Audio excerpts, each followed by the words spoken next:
언제든지 이렇게 참여하시고 함께 동참하시기 바랍니다. 그래서 더 풍성한 찬양 예배 시간에 드릴 수 있도록 이렇게 함께 또 기도해 주시고 또 격려해 주시고 또 참여해 주시기 바랍니다.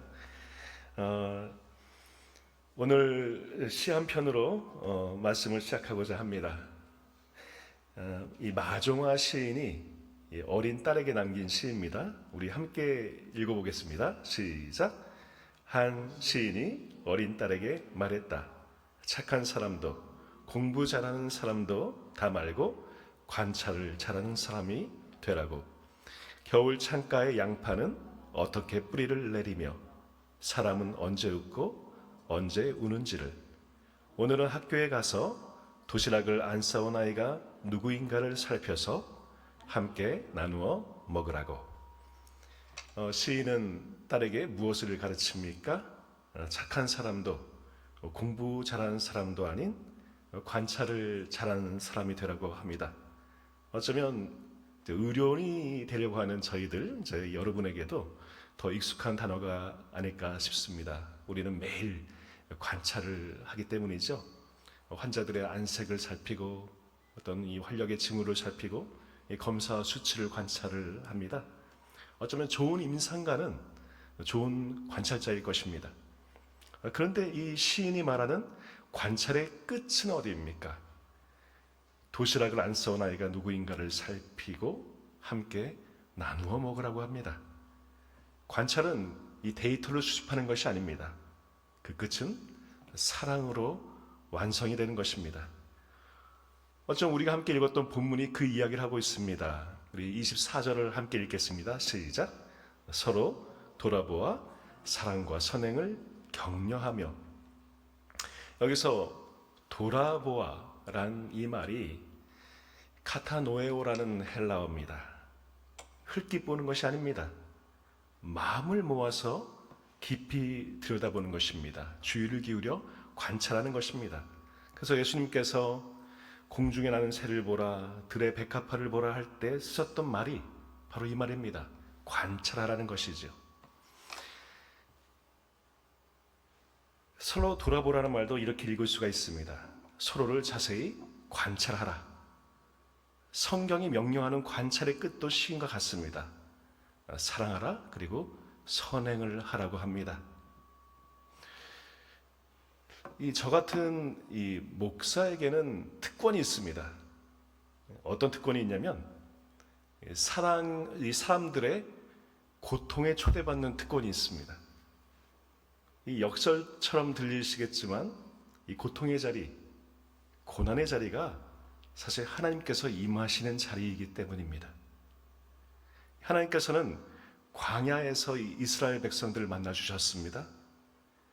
그래서 이 광야는 믿음의 고향이 되고 또 소명과 사명이 시작되는 곳이기도 합니다. 우리가 광야 같은 시간, 고난의 시간, 고통의 시간을 지날 때에 하나님께서는 그 부서진 마음 곁에 머물고 계시는 것입니다. 그래서 이 고통의 자리에 초대받는 것, 이 하나님께서 거하시는 거룩한 자리에 초대받는 것이기 때문에 특권이라고 말할 수 있는 것입니다. 비단 목회자뿐만 아니죠. 여러분도 그렇습니다. 의료인들도 우리 환자들의, 사람들의 고통에 초대받고 있는 것입니다. 그리고 그 길을 준비하고 있는 여러분들, 학생들도 그 가운데 있습니다. 우리가 시험을 준비하고 밤을 새워서 공부하고 실험실에 있고 그 모든 수련이 단지 자격을 얻기 위해서 있는 것이 아닙니다. 언젠가 한 사람의 가장 약한 순간, 그 고통스러운 그 순간에 그 거룩한 자리에 우리가 초대받기에 합당한 사람으로 빚어지고 있는 것입니다. 우리가 언젠가 가운을 걸치고 나아갈 때 실력이 인정받는 것이 아닙니다. 그것이 증표가 되는 것이 아닙니다. 누군가의 거룩한 자리에, 그 성소에 우리가 들어갈 수 있는 초대장을 얻는 것이라 생각하는 것이 더 바람직할 것입니다. 오늘은 성령 감인절 셋째 주일입니다. 이 오순절에 성령이 임했을 때 그분은 흩어진 개인을 채우는 것이 아닙니다. 한 공동체를, 한 교회를 탄생시킵니다. 그래서 오늘 우리가 나눌 이 교회라는 이 말씀은 사람이 만든 동아리가 아닙니다. 성령이 빚으신 것입니다. 성령이 만드신 그리스도의 몸입니다. 그 말씀을 함께 나누고자 합니다. 여기서 잠시 지난 봄입니다. 3개월쯤 됐네요. 그때 제가 사순절 때에 브렛 맥크라켄의 지혜의 피라미드를 소개했었습니다. 원래 계획은 시리즈로 이걸 하려고 했었어요. 그런데 그때 1편만 하고 2편을 3개월 만에 하게 되었습니다. 그래서 이제 이번부터 다음 몇 시간 동안 이 시리즈를 좀 진행해 보고자 합니다. 저자는 이 지혜의 피라미드가 식품 피라미드에서 착안을 했다고 말합니다. 여기 보시면은 가장 기초가 되는 것, 피라미드의 가장 바닥이 되죠. 바닥이라고 낮은 것이 아닙니다. 기본이 되고 가장 많이 먹어야 되는 것입니다. 어떤 이 홀그레인들, 이 곡식, 곡물들 또는 채소들 이런 것들이 넓은 바닥을 이루어야 되는 것이죠. 그리고 가장 꼭대기에 있는 것이 무엇입니까? 꼭대기에 있다고 중요하다는 뜻이 아닙니다. 가장 조금 먹어야 되는 것이죠. 패스트푸드죠. 그리고 뭐 이렇게 설탕 같은 것들입니다.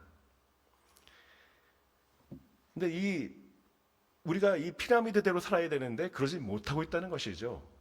사실 우리의 삶은 거꾸로 살고 있다는 것입니다. 가장 조금 먹어야 될 라면, 햄버거 이런 것들을 가장 바닥에 먹고 있다는 것입니다. 가장 많이 먹고 있다는 것입니다. 거꾸로, 피라미드가 거꾸로 됐다는 것이죠. 그리고 가장 많이 먹어야 될 이 곡물들, 채소는 제일 조금 먹고 있다는 것이죠. 피라미드의 꼭대기에 위치하고 있습니다. 정보도 그렇다는 것입니다. 지혜도 그렇다는 것이죠. 우리가 무엇을 먹느냐가 우리의 몸을 결정합니다. 정보도 마찬가지죠. 우리가 어떤 정보를 섭취하느냐가 우리의 영혼을 결정하게 됩니다. 우리가 영양학을 배우신 분들이 이걸 알죠. You are what you eat. 정보도 마찬가지입니다. You are what you read, watch and scroll. 우리가 소비하는 정보로 우리가 만들어진다는 것입니다. 가장 그 견고한 기초가 되어야 될 그 자리에 검증되지 않은 알고리즘들, 소셜 미디어가 가장 많은 우리의 정보를 차지하고 있습니다. 정작 영원한 말씀은 가장 꼭대기에 위치하고 있는 것이죠. 가장 조그만 곳에 위치하고 있습니다. 이 브렛 맥크라켄의 이 지혜의 피라미드는 우리의 뒤집힌 피라미드를 바로 세우는 데 목적이 있습니다. 가장 넓고 견고한 바닥에 무엇이 있습니까? 성경이 있어야 된다는 것이죠. 하나님의 말씀이 우리의 기초가 되어야 된다고 합니다. 그래서 우리가 3개월 전에 바로 그 가장 아래층에 있는 이 절대적 기초인 성경에 대해서 말씀을 나누었던 적이 있습니다. 그때 설교를 이 말씀을 나누고 끝냈습니다. 잠언 1장 23절의 말씀인데 너희는 내 책망을 듣고 돌아서라. 내가 내 영을 너희에게 부어주리라. 돌이키는 자에게 하나님께서 그분의 영을 샘물처럼 부어주겠다는 그 약속이 있었습니다. 자, 그 약속이 어떻게 되어갑니까?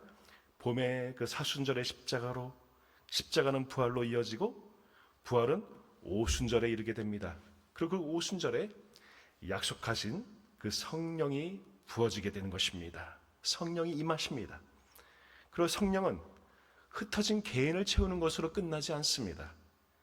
그 영은 한 몸, 한 공동체, 곧 교회를 만드십니다. 지난 봄에 부어주시겠다고 했던 그 약속의 그 성령이 오늘 우리가 앉아있는 바로 이 공동체, 이 교회를 빚어내신 것입니다. 그래서 오늘은 자연스럽게 그 위층에 대한 이야기를 할 수 있습니다. 성경이라는 기초 위에 두 번째로 쌓아 올리는 이 지혜의 피라미드 2층은 무엇이냐? 바로 교회, 이 공동체입니다. 왜 이 교회인가? 성경을 제대로 아는 것은 언제나 이 신앙의 공동체, 이 교회 안에서 아는 것이기 때문입니다. 생각해보면 교회와 떨어져 있어도 우리는 성경을 읽을 수 있습니다. 그러나 이 오래전 이 팔레스타인이라고 하는 이 다른 문화권에서 쓰인 이 말씀이 오늘 우리 현대의 독자가 읽으면 오해하기도 쉽고 또 혼자 읽을 때는 잘못된 해석을 하기도 쉽습니다. 그래서 교회라는 해석 공동체가 필요한 것입니다. 여러분들이 논문 한 편 읽을 때도 마찬가지죠. 혼자 있는 것뿐만 아니라 교수님과 동료들과 함께 이게 클럽으로 읽는 것이 훨씬 더 이해하기 쉽고 다르게 읽힙니다. 함께 읽을 때 우리는 더 깊이, 더 정확히 읽을 수 있다는 것입니다. 그래서 우리가 이 교회를 성경의 바로 윗단계에 둘 수 있는 것이죠. 자, 이 교회에 대한 이야기를 진행하기에 앞서서 왜 이런 이야기를 하게 되는가에 대한 걸 한 가지 더 앞서 이야기하겠습니다. C.S. 루이스의 스크루테이프의 편지라는 책이 있습니다. 이 노련한 고참 악마가 나와요. 그래서 이 신참 악마들을 이렇게 교육을 시킵니다. 자기 조카가 있습니다. 워무드라고 하는 조카가 있는데 주로 뭘 가르치냐면 어떻게 인간을 타락시키는가. 자, 이거를 가르치는 책이죠. 이거를 편지로 알려줍니다. 자, 악마의 시선으로 쓰인 책입니다. 그래서 그걸 거꾸로 읽으면 무엇입니까? 우리의 신앙의 진실이 드러나기도 한다는 것입니다. 그 25번 편지에서 이런 얘기가 나옵니다.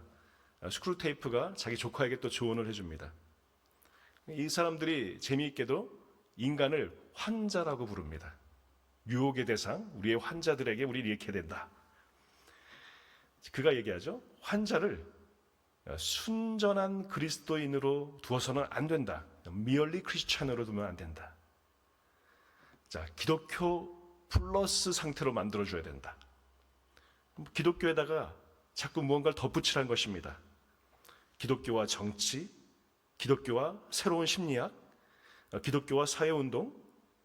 자, 그리스도인이 되어야 한다면 뭔가 특별한, 좀 다른 그리스도인이 되도록 유도해라. 왜 그러냐? 늘 똑같은 것에 대해서 혐오하게 만들라는 것입니다. 물론 저도 이런 걸 합니다. 성서와 고전 이런 이렇게 성경 공부도 진행을 해요. 근데 이유가 있습니다. 이제 교회에서는 안 합니다. 교회에서는 안 하는데 이런 기관 같은 데서는 합니다.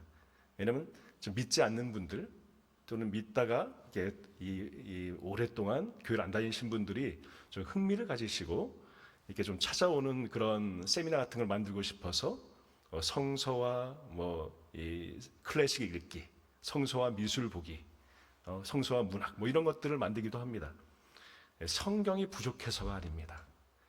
성경은 완전한데 사람들에게 좀 더 쉽게 다가갈 통로를 주는 것이죠. 근데 여기서 스크루테이프가 말하는 것은 그것이 아닙니다.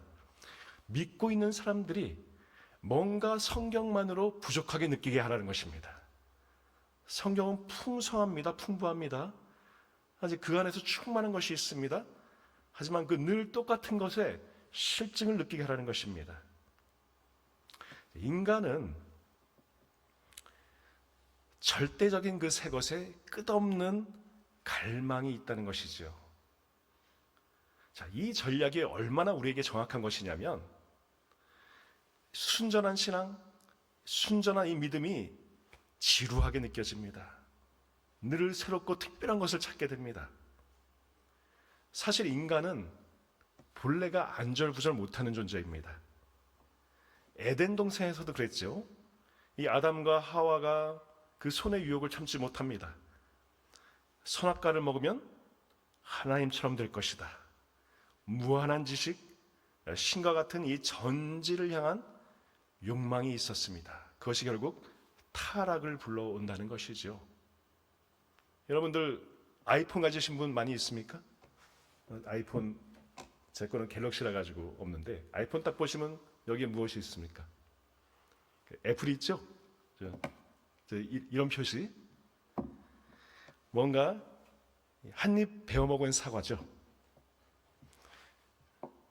무한한 지식이 지금 여러분 손안에 있습니다.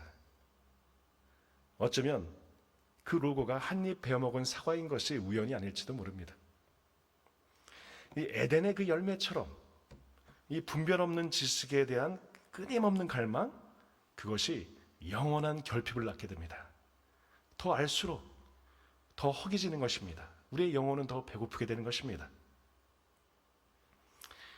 이 끝없는 갈망의 전체를 성경은 다른 이야기를 보여줍니다. 이 잠언에서는 이 지혜의 반대편에 서 있는 인물을 종종 음녀라고 의인화시키는데 히브리어로 이 자라라고 합니다. 이 자라의 본뜻은 원래 낯선 것, 아직 검증되지 않은 것입니다. 낯설고 새로운 것이 우리의 시선을 끈다는 것이죠. 잠언이 그리는 그 여인이 뭐로 나옵니까? 말을 흘리고 그리고 입술에서 꿀이 떨어집니다. 떠들썩하고 미련하여서 자기 집 문 앞에 지나가는 사람들을 부릅니다. 이 낯선 여인이 오늘날은 어디에 있습니까? 유튜브에 있고 넷플릭스에 있고 우리를 추천하는 그런 알고리즘 속에 있다는 것이지요. 다음 영상, 다음을 위한 추천, 끊임없이 보라 하면서 손짓하면서 우리를 산만함의 세계로 이끌고 있습니다. 어쩜 무한 스크롤, 이런 알림, 우연히 만들어지는 것이 아닙니다. 가장 이 끊기 어려운 행동을 만들어내는 것이 이미 체계화되었다는 것이죠. 그것을 이 전문용어로 이 변동 비율 강화 계획이라고 합니다. 체계화가 되었다는 것이죠. 이 슬롯 모션을 해보신 적 없겠죠? 슬롯 모션 하는 이것과 비슷한 것이 있습니다. 여러분들이 이 아이템 박스를 여는 경우는 많을 것입니다. 랜덤 박스라고 하죠. 거기서 새로운 아이템들이 나오잖아요. 게임을 할 때. 언제 모를지, 언제 나올 것이 정해지지 않았습니다. 10번 하면 한 번은 나와야 되는데 10번에도 안 나옵니다. 20번을 열어도 안 나옵니다. 보상이 언제인지 모를 때에 우리는 가장 강박적으로 이 레버를 당기게 되어 있습니다. 자, 이것이 똑같이 이런 피드 안에서, 이런 새로 고침 안에서 그렇게 설계되었다는 것입니다. 우리가 흔히 이 도파민을 쾌락 물질이라고 부르지만 신경과학에서는 사실 쾌락보다는 갈망과 추구의 신호에 가깝다고 이야기합니다. 만족이 안 된다는 것입니다. 그 다음을 추구하게 됩니다. 스크롤을 내릴수록 즐거워지지 않습니다. 만족하지 않습니다. 더 목마르게 되어 있다는 것입니다. 잠언의 이 음녀가 약속하는 것과 정확히 똑같습니다. 끝없이 우리를 유혹하지만, 끝없이 우리를 당기지만 결코 만족함은 없습니다. 채워짐은 없는 것입니다. 그러니까 요한 할이라는 사람은 이것을 가리켜서 우리의 집중력이 도둑 맞았다고 이야기합니다. 우리가 목적 없이 휴대폰을 딱 집어드는 순간 우리는 생각 없이 피드를 무한히 흘려보냅니다. 디지털 유랑자가 되는 것이죠. 결국 이 음료를 따라가게 되는 것입니다. 그 결말을 이 잠언 5장 6절에서는 이렇게 얘기합니다. 그는 생명의 평탄한 길을 찾지 못하며 자기 길이 든든하지 못하여도 그것을 깨닫지 못하느니라. 길이 평탄하지 못하고 사방으로 흔들려도 정작 자신이 어디로 가는지를 알 수 없습니다. 자, 그렇다면은 이러한 산만함, 이러한 도둑맞은 집중력에서 헤어나오는 방법, 우리 삶의 해독제는 무엇이 되겠습니까? 방향이 필요합니다. 목적이 필요합니다. 나를 지으신 분이 내 안에 두신 사명과 비전을 찾는 것입니다. 잠언 4장 23절에 이렇게 얘기합니다. 이건 같이 읽어보겠습니다. 25절까지 시작. 모든 지킬 만한 것 중에 더욱 내 마음을 지키라. 생명의 근원이 이에서 남이니라. 25절에 내 눈은 바로 보며 내 눈꺼풀은 내 앞을 곱게 살펴라. 사방으로 흔들리는 시선이 아니라 앞을 향해 곧게 둔 시선을 가져야 된다는 것입니다. 자, 근데 그 앞을 향해 곧게 둔 시선, 그 앞은 어디를 향해야 되느냐? 잠언은 뭐라고 얘기합니까? 여호와를 경외하는 것이라 얘기합니다. 여호와를 경외하는 것이 지혜의 근본이라고 이야기하고 있습니다. 우리의 몸은, 우리의 인체는 이 세상에서 가장 정교한 기계입니다. 자, 그렇다면 우리가 기계를 가장 잘 아는 사람은 누구입니까? 어떤 기계를 잘 아는 사람은 그걸 만든 사람이죠. 그 사람이 설계도를 가지고 있고 사용 설명서를 가지고 있습니다. 어쩌면 우리가 해부학을 배우고 생리학을 배우고 양약을 배우면서 그 방대한 사용 설명서의 그 일부분을 익히고 있는 것입니다. 하지만 정작 그것을 만드신 분의 그 설계도가 있습니다. 만드신 분의 사용 설명서가 있습니다. 바로 성경이지요. 어쩜 우리 영혼의 사용법이 바로 거기에 있는데 그것은 이 선반에 두고 방치하고 있다는 것입니다. 만드신 분이 사용법도 가장 잘 아는 분입니다. 그래서 우리는 하나님을 기억해야 되고 그분을 경외해야 되는 것입니다. 그리고 그분이 설계하신 삶의 방식을 또한 공부해야 되는 것입니다. 그러라고 우리에게 성경이 주어진 것입니다. 자, 그래서 피라미드의 두 번째 층으로 가보겠습니다. 교회가 있죠. 자, 우리의 삼만함의 해독제가 방향, 이 성서가 말하는 비전과 우리의 소명이라면 그 방향을 우리가 혼자서 지키기가 힘듭니다.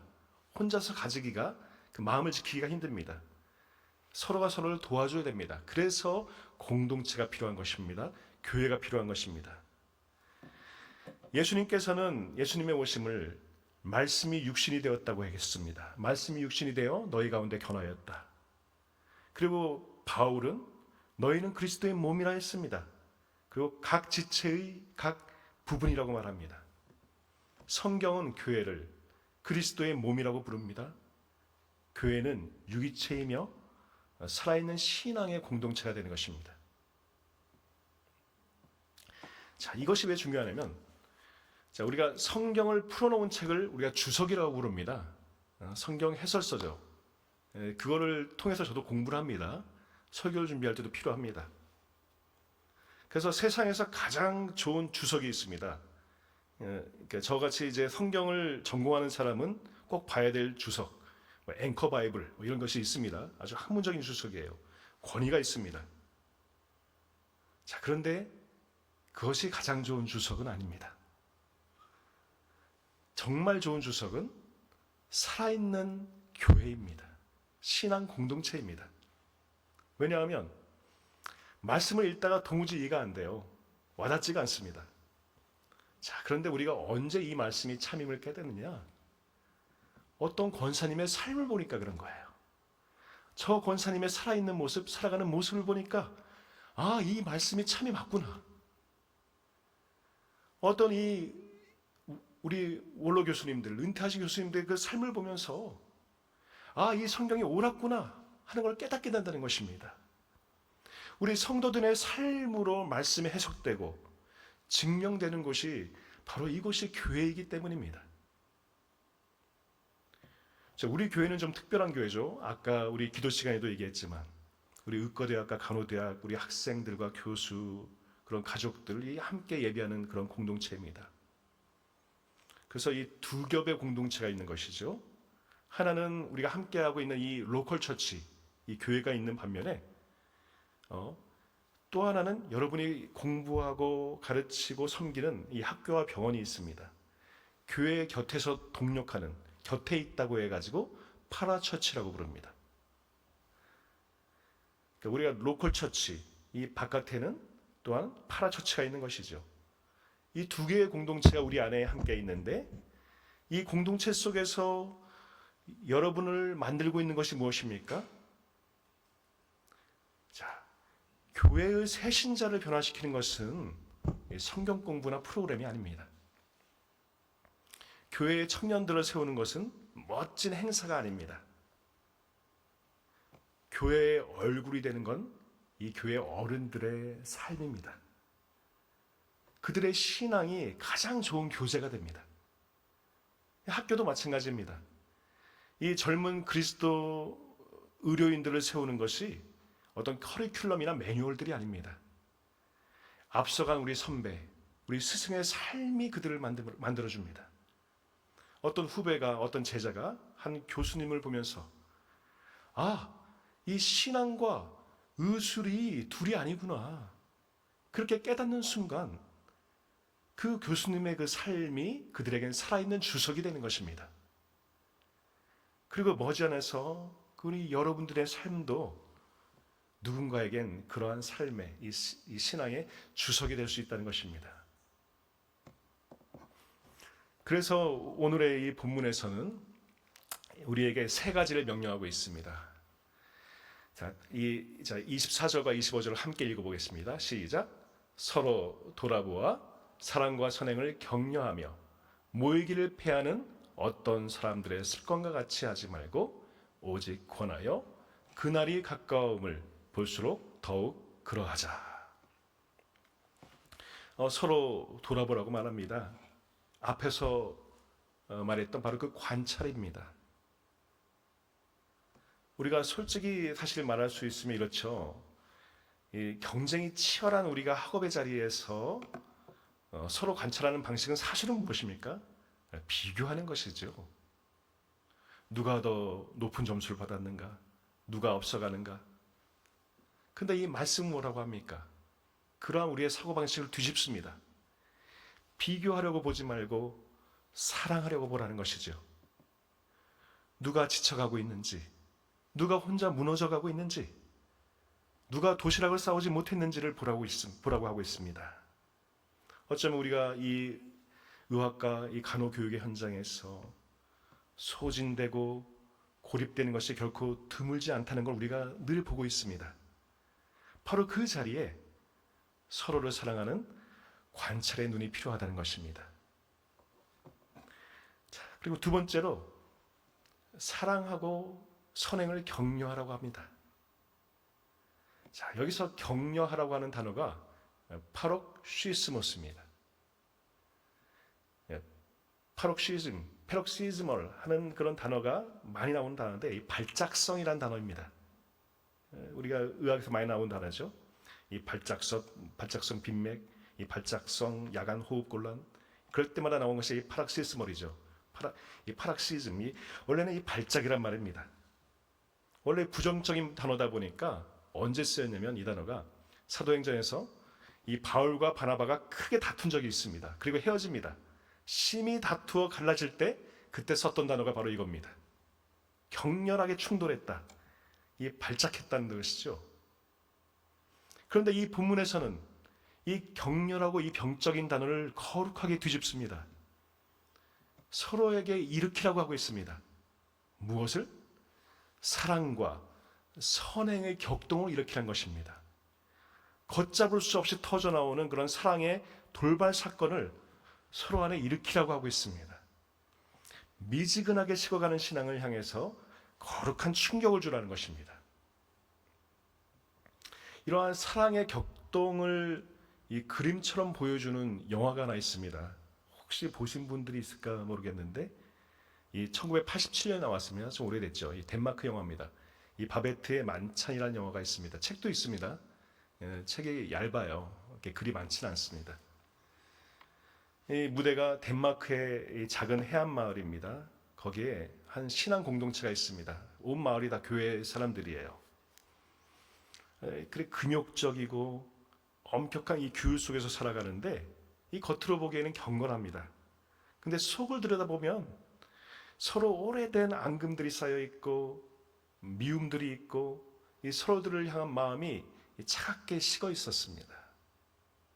근데 그 마을에서 이 프랑스에서 도망쳐 나온 한 바베트라는 하녀가 오게 됩니다.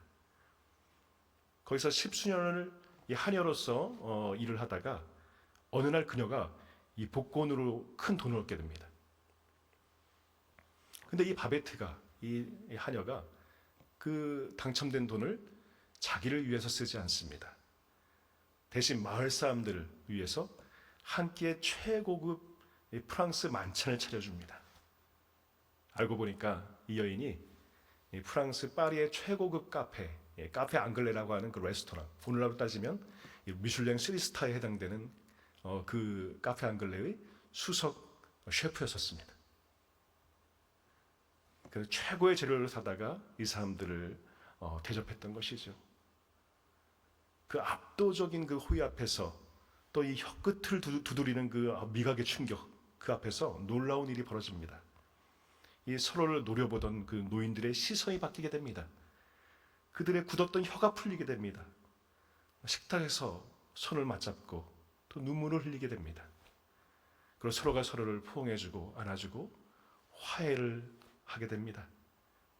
이 바베트가 일으켰던 이 사랑의 돌발 사건, 이 한 번의 격동이 미지근하게 썩어가던 이 공동체를 단숨에 생명으로 일으켰던 것입니다. 이 발작이라고 하는 것은 우리의 몸을 무너뜨릴 수 있습니다. 하지만 이 사랑과 선행의 격동은 거꾸로 죽어가던 공동체를 살려내는 것입니다. 본문이 우리에게 명하는 것이 바로 그것입니다. 서로를 향해서 사랑과 선행의 격동을 일으키라. 차갑게 식은 공동체를 거룩하게 자극하여라. 그것이 이 파락시스모스, 격려하라의 참 뜻인 것입니다. 그리고 세 번째로 모이기를 피하지 말라고 합니다. 여기서 모이기를 쓰인 단어가 에피시나고게라는 단어입니다. 이게 잘 쓰이지 않는 말입니다. 딱 한 번 다른 곳에서 쓰인 것이 데살로니가 후서 2장입니다. 언제였냐면 마지막 날에 그리스도께 함께 모일 때, 그 모임을 가리킬 때 바로 이 말을 씁니다. 우리가 주일 예배에 모이는 것은 마지막 날의 모임을 연습하는 것입니다. 매주 흩어졌다가 다시 모이는 이 작은 모임이 마지막 날 영원한 모임의 예행 연습이 되는 것입니다. 독일의 신학자 디트리 보네포가 있습니다. 그가 나치의 핍박 속에서 이 말씀을 깨닫습니다. 세상 곳곳에 흩어졌던 성도들이 다시 모이는 일, 바로 그 모임 속에서 마지막 날의 그 완전한 모임을 볼 수 있다고 말합니다. 그가 이렇게 비유합니다. 이 어두운 숲속을 걷는 순례자들이 밤이 깊어질수록 모닥불 곁으로 더욱 바싹 모여 앉아 있습니다. 이 혼자 떨어져 나온 이 장작은 이내 식어버립니다. 하지만 이 함께 모인 장작은 어둠을 밀어내고 거대해지는 불꽃이 될 수 있다는 것입니다. 어쩌면 시대가 어두워지고 그날이 가까워질수록 우리가 모이기를 힘써야 되는 이유가 있습니다.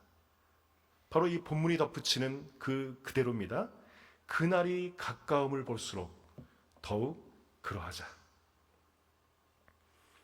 우리는 세상으로 흩어지기 위해서 모이는 것만이 아닙니다. 우리는 언젠가 영원히 흩어지지 않을 그 완전한 나라를 오늘 이곳에서 앞당겨서 살기 위해서 모이는 또한 종말의 나그네인 줄 믿습니다. 말씀을 마치겠습니다. 오늘 처음에 읽었던 이 마종화 시인의 시가 있었습니다. 마종화 시인은 이 원주에서 나고 자랐던 사람입니다. 그가 이 원주 고등학교를 다닐 때가 1950년대였는데 그가 고등학교 무렵에 우리 원주 기독병원이 세워집니다. 전쟁의 폐허를 딛고 이 도시에 기독병원이 세워졌던 것이죠. 상처 입었던 도시였습니다. 그 도시 한복판에 신앙의 공동체가 사람들의 고통에 초대받았던 것입니다. 그리고 지금 저희가 바로 이곳에서 의료인의 길을 배우고 있는 것입니다. 그 마종화 시인이 딸에게 남긴 부탁이 있습니다. 관찰을 잘하는 사람이 되라.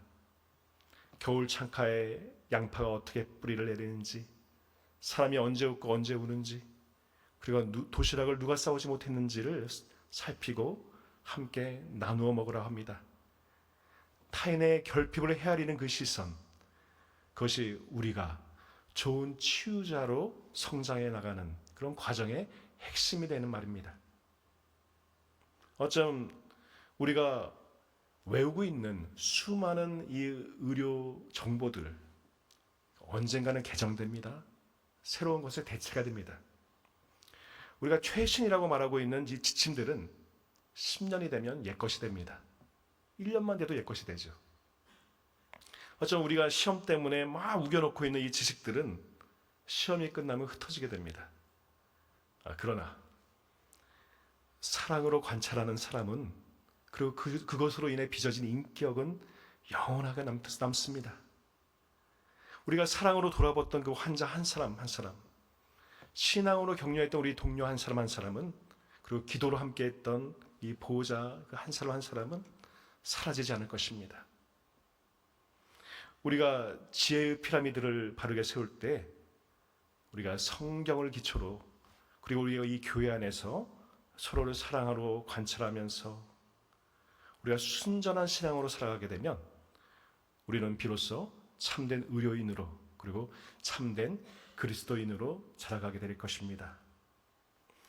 어쩌면 우리가 이 도서관에서 늦은 밤에도, 또 우리 진료실에서 다가오는 그 시험의 무게 아래서도, 어떤 이 회진하는 가운데서도 성령님께서 여러분들을 사랑으로 관찰하는 사람으로 빚어 가시기를 소망합니다. 우리가 흩어졌다가도 이 예배 자리에 다시 모여서 서로를 사랑으로 거룩하게 격동하기를 또한 소망합니다. 그날이 가까울수록 더욱 사랑과 선행으로 나아가는 지혜의 신앙 공동체가 되시기를 우리 주 예수 그리스도의 이름으로 축원합니다. 함께 기도하겠습니다. 사랑의 하나님, 서로 돌아보게 하심을 감사드립니다. 비교하는 눈이 아니라 사랑으로 관찰하는 눈을 주시고, 지친 이들을 살피며 사랑과 선행으로 격려하는 교회가 되게 하옵소서. 우리를 하나 되게 하시고 흩어진 삶의 자리에서도 그리스도의 몸된 교회로 살아가게 하시며, 다시 모일 때마다 하나님 나라의 기쁨을 미리 맛보게 하옵소서.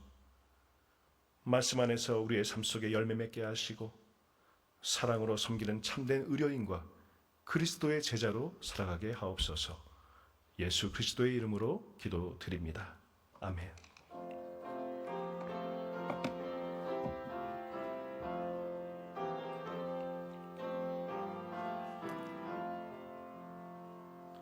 이 말씀 따라 사는 동안 지치지 않게 하시고, 이 말씀 따라 사는 동안 주님 나라 이루소서. 봉헌하시겠습니다.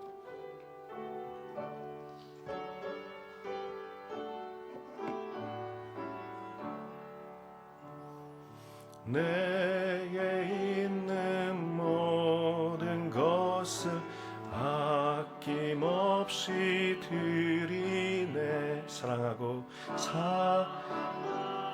의지하며 주만 따라 살리라. 만 따라 살리 주.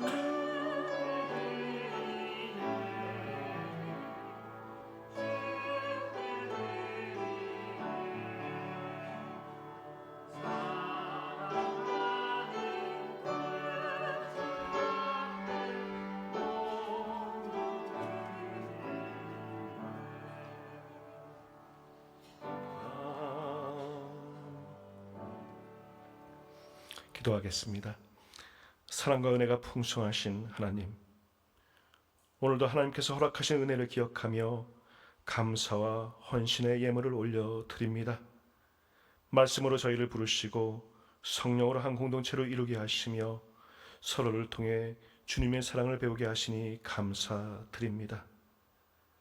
주님, 우리는 늘 곁에 있는 사람들을 사랑으로 돌아보기보다 바쁜 일상과 자신의 필요에 마음을 빼앗겨 살아왔음을 고백합니다.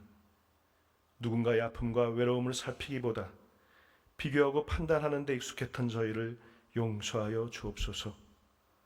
사랑과 선행으로 서로를 격려하라 하신 말씀 앞에 저희 자신을 돌아보게 하시고 지친 이들을 살피는 따뜻한 눈과 손길을 허락하여 주옵소서.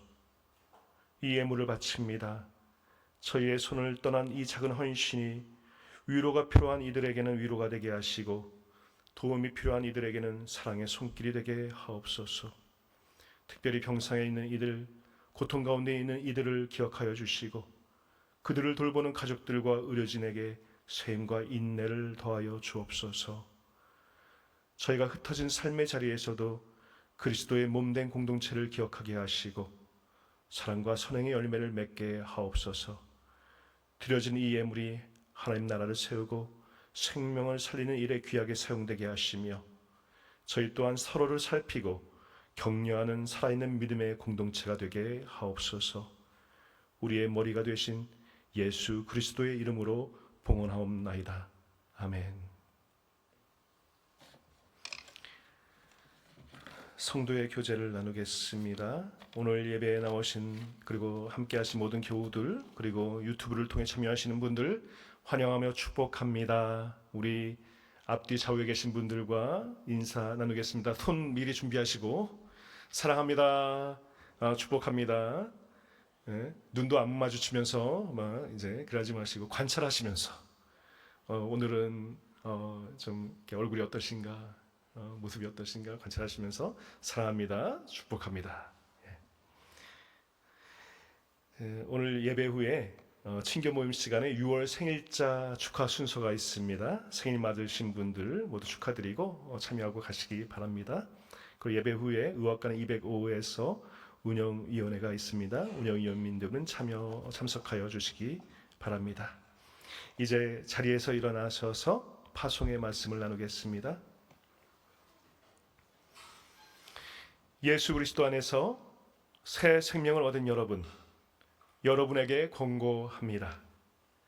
게으른 사람들을 훈계하고 소심한 사람들을 격려하며 약한 사람들을 붙들어주고 모든 사람들을 인내로 대하십시오. 여러분 중에서는 악을 악으로 갚는 사람이 하나도 없도록 하고 언제나 남에게 선을 행하도록 힘 쓰십시오. 항상 기뻐하십시오. 늘 기도하십시오. 어떤 처지에서든지 감사하십시오. 이것이 그리스도 예수를 통해서 여러분에게 보여주신 하나님의 뜻입니다. 아멘. 우리 함께 찬양합시다. 우릴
사용하소서.